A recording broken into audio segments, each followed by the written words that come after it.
নমস্কার। আজকে আলোচনা করব গোলাপের যুদ্ধ।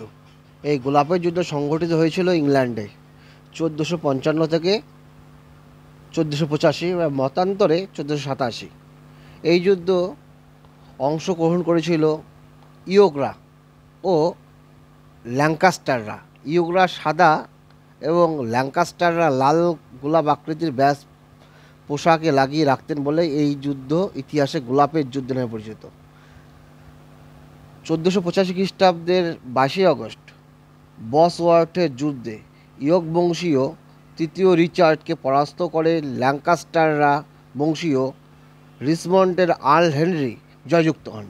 আর্ল হেনরি পরবর্তীকালে সপ্তম হেনরি উপাধি গ্রহণ করে ইংল্যান্ডের সিংহাসনে আরোহণ করে টিউডর বংশের সূচনা করেন। সিংহাসন আরোহণের পর ইংল্যান্ডরা সপ্তম হেনরি ইয়র্কশায়ার গোষ্ঠীভুক্ত চতুর্থ এডওয়ার্ডের কন্যা এলিজাবেথকে সঙ্গে বিবাহসূত্রে আবদ্ধ হন। এইভাবে লাল গোলাপকে তিনি সাদা গোলাপের সঙ্গে যুক্ত করেন এবং ইংল্যান্ডে নিজ ক্ষমতা সুপ্রতিষ্ঠিত করেন এবং শান্তি প্রতিষ্ঠায় উদ্যত হন।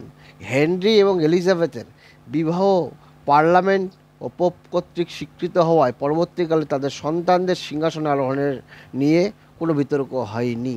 ধন্যবাদ।